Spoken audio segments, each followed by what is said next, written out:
vous allez quand même faire quelques propositions de solutions, parce que c'est vrai qu'on parle beaucoup, hein, et le problème du Togo, c'est un problème qui concerne tout le monde. Ce n'est pas seulement le Togo qui doit lutter. Effectivement, c'est leur responsabilité, mais nous devions nous investir. Alors, M. Koussé, vous avez eu à interrompre le professeur Balobi tout à l'heure, Oui, et je vous laisse quand même le temps de pouvoir développer vos analyses. Et puis, bon, si vous pouvez venir avec des solutions, parce qu'on a beaucoup de partis politiques, vous avez dit tout à l'heure, là, ces partis politiques souvent restent silencieux sur tout ce qui se passe.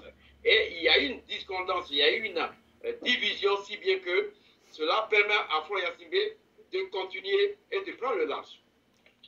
oui, merci. Je vais d'abord remercier aussi le professeur Balobi. Il me jetait des fleurs tout à l'heure. Je Oui, vais mais jeter. il vous a appelé tout à l'heure ministre. Oui, Je veux savoir. je vais essayer de jeter non seulement des fleurs à lui aussi, mais à toute l'équipe hein, de Tempo Afrique. Je crois que vous êtes un de ces médias qui nous permettent aujourd'hui de vraiment nous ouvrir, de vraiment dire la vérité. Et s'il y a une vérité à dire aujourd'hui, je vais être très pragmatique. Parce qu'il ne suffit pas de jeter l'anathème à l'autre. Notre problème au Togo, c'est aussi un problème de leadership. Et ça, au-delà de ce leadership-là, je vais donner des exemples très précis. En 90, tous les leaders étaient sur le territoire. Voilà, soyez un peu précis et puis un voilà. peu court. Hein? Tous les leaders étaient sur le territoire. Bon, après, je dirais 2020, déjà 2017, Tibia Tchadam, un grand leader, il a dû quitter le territoire. Ça n'a pas permis d'implémenter ce qu'il avait entamé. Bon, ceux qui sont restés après lui, ils n'ont pas joué au leader. Ça dit que personne, je m'excuse, n'était, disons, en mesure à la Sonko, comme au Sénégal, de rester et de souffrir avec le peuple.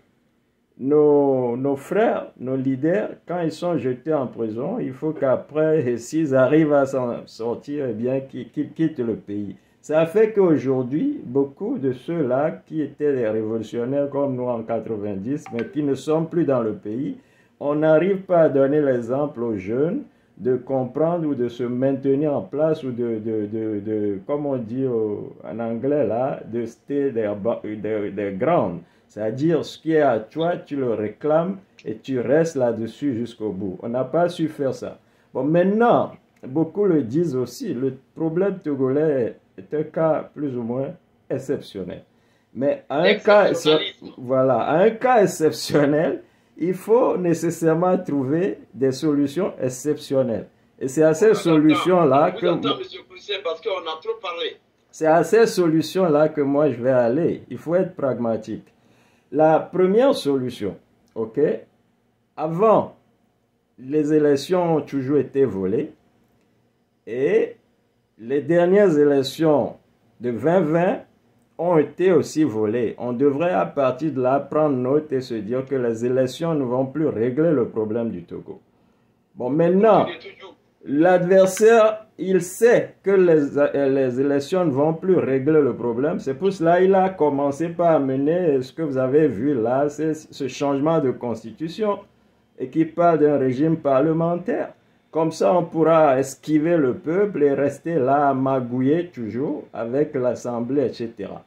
Bon, les gens ne peuvent peut-être pas voir cela venir, mais la réalité, c'est que dans un mois, 2 mois, vous allez voir que nos frères seraient à l'Assemblée, mais parce qu'ils sont minoritaires. Eh bien, le RPT Unir va continuer par mener cette Assemblée. Ils vont voter toutes les lois qu'ils veulent.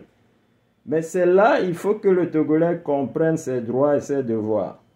Parce qu'ils ont changé de nuit et de rechef et à leur manière avec cette assemblée-là qui était déjà, je dirais, périmée et frélatée, ils ont voté un changement de la Constitution qui, en fait, nous permet à nous, si on se saisit aussi de cette Constitution, de dire que non, cette fois-ci, ça ne passera pas. Et là, je me réfère à l'article 150 de la Constitution de 1992 qui dit qu'en cas de coup d'État, eh bien, il faut qu'on fasse appel aux États, à tous les accords possibles avec les États et qu'on chasse le voyou. Ou bien, eh bien, il faut que les Togolais, quelle que soit la personne, un individu lambda comme moi, eh bien, je vais le dire, prendre des armes s'il le faut pour sortir le voyou, pas la force. Bon, maintenant... Oui, mais vous êtes divisé. Monsieur Clousset, vous êtes divisé. Non, ça n'empêche pas. Ça n'empêche pas. Il suffit que dans la division, il y ait un noyau qui comprenne. Je crois que c'est pas une affaire de beaucoup de gens, c'est juste une affaire de combien de personnes peuvent comprendre la chose. On a vu le tandem, je fais encore allusion au Sénégal, le tandem Sonko et le nouveau président. Je peux dire c'est que deux personnes en fait qui ont vraiment mené toute cette lutte-là, ce combat, et qui sont aujourd'hui au pouvoir. Le peuple n'écoute que ses leaders. Et quand on n'a pas de leadership, on n'a pas de peuple. C'est ce qui se passe au Togo. Les gens en 90, 93, par là, étaient prêts à mourir pour leur leader. Mais on a vu comment, depuis, les leaders ont feinté le peuple. Ils ne sont pas droits. Bon, maintenant, ce combat du Togo, je parlais d'exceptionnalisme. Comment moi, je crois qu'on peut le régler, c'est en le mettant sur la scène panafricaniste. Et moi, ma solution, je vous le dis, c'est que si on emprisonne quelqu'un au Togo, eh bien, il faut que les réclamations se fassent au Sénégal, au Mali, au Tchad, partout en Afrique au même moment. Ce n'est que comme cela que les institutions internationales, soi-disant, les Nations Unies et tous ces gens-là qu'on dit corrompus, ils seront obligés d'avoir l'écoute.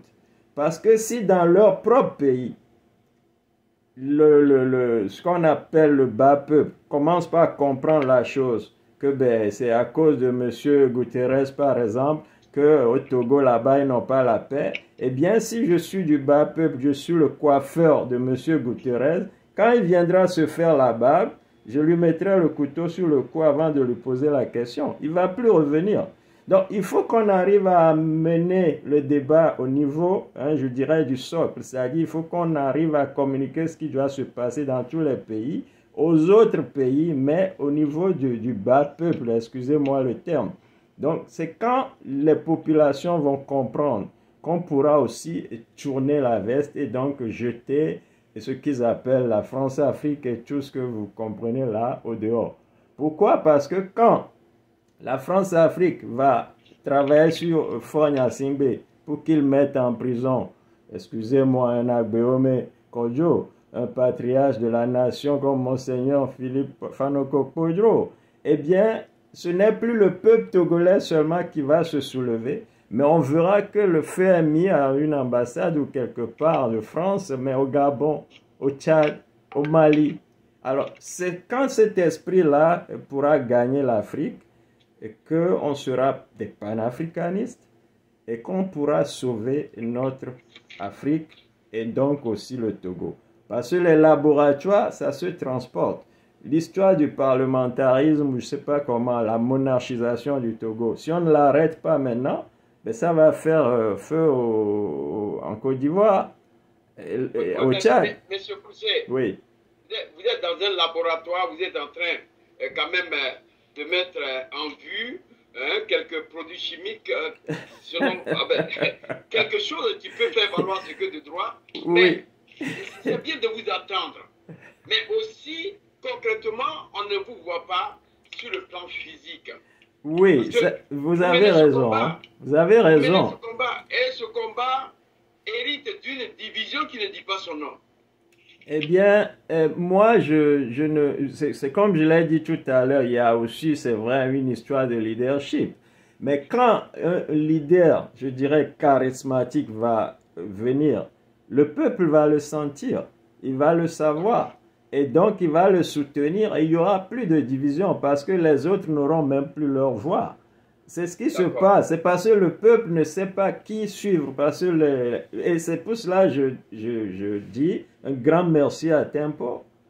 Quand certains, je ne dis pas moi-même nécessairement, mais le professeur Moussa a parlé tout à l'heure, quand des voix s'élèvent et que le peuple arrive à l'écouter, parce que grâce à Tempo, la communication va jusqu'à ce que j'appelle le bas peuple, eh bien, quand ils vont comprendre, ils sauront quel leader suivre. Et quand les propositions sont concrètes, eh bien, le peuple se fait concrète, comme on dirait en anglais. C'est du béton. Voilà. Donc, le peuple pourra suivre et rester son grand, ne pas bouger et dire que ça, maintenant, là, et Ford ne doit plus, par exemple, rester au pouvoir pour rester dans le terme du débat d'aujourd'hui. Ford ne doit pas rester au pouvoir parce qu'en 2005, il a fait ce qu'il répète aujourd'hui. Il a fait un coup d'État constitutionnel et tout ce que vous voulez. En 2005, au décès de son père, il a transposé dans les autres années, plus ou moins, mais là, il le renouvelle concrètement. Il ne veut pas partir et en cette année, il a changé la Constitution une nouvelle fois. Mais ce n'est que maintenant qu'on doit l'arrêter. Ce n'est que maintenant que le peuple doit se trouver un leader qui leur dise nous devons finir avec ça. Bon, maintenant, je vais encore terminer. Voilà. Le peuple n'est pas dans les rues aujourd'hui parce que notre armée là-bas, c'est une armée sauvage, c'est une armée qui tue, c'est une armée de terroristes. Et donc, le peuple, depuis 90, s'est affaibli, il ne se voit pas. Mais quand on va leur promettre qu'à force égale, on pourra leur permettre d'être dans la rue et que cette armée ne pourra rien dire. Je crois un peu que c'est à cela M. Moussa faisait allusion. Eh bien, le peuple va nous soutenir. Mais il faut une force qui s'oppose à la force. On ne peut pas rester les mains nues. Ce débat-là que les gens faisaient à Sigbalo, les mains nues, tout ça, moi, je ne vais pas être dans ça. Je vais être concret. Donc, il faut opposer une autre force. Pardon? Oui, mais bien sûr, il faut opposer. Mais comment vous pouvez mettre dans la rue des enfants en face des gens qui sont armés, qui leur tirent dessus? On voit aujourd'hui l'exemple du Hamas et autres. Ils nous donnent de bons exemples. Je ne dis pas que la guerre là-bas me plaît, m'intéresse, mais c'est parce que ce petit peuple-là tient tête à, je sais pas, à tout le système dont vous parliez, qu'on est en train de tout doucement leur dire, eh, bon, on va changer de ton. Et je crois que s'ils insistent et que leur peuple, comme on le voit, est derrière eux, ils auront cet état-là de Palestine qu'ils veulent. Nous aussi, on aura l'état togolais, à condition qu'on tienne sur nos pieds et que le leadership change. Ceux qui sont dans le pays aujourd'hui, s'ils ne peuvent pas faire le travail, s'ils ne peuvent pas rester leur grande et mener le peuple dans la rue avec Agbanvia, comme vous le dites, ben, rien ne changera. Bon, nous, on est à l'extérieur. On va revenir tout à l'heure, voilà. M. Pucet. Merci beaucoup. C'est vrai, je suis content d'entendre tout ça là. Mais la réaction du peuple, comme vous l'avez dit, ça fait longtemps et pour solutionner le problème, il faut aller en tout cas petit à petit. Ça, je comprends bien. Mais ce petit à petit nous amène aujourd'hui avec les résultats qui vont vous être donnés dans peu de temps.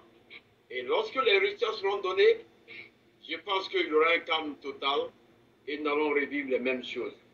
Professeur Maloubi, patientez-vous, nous sommes presque à la fin de cette émission. Est-ce que le professeur Youssoufé continue d'être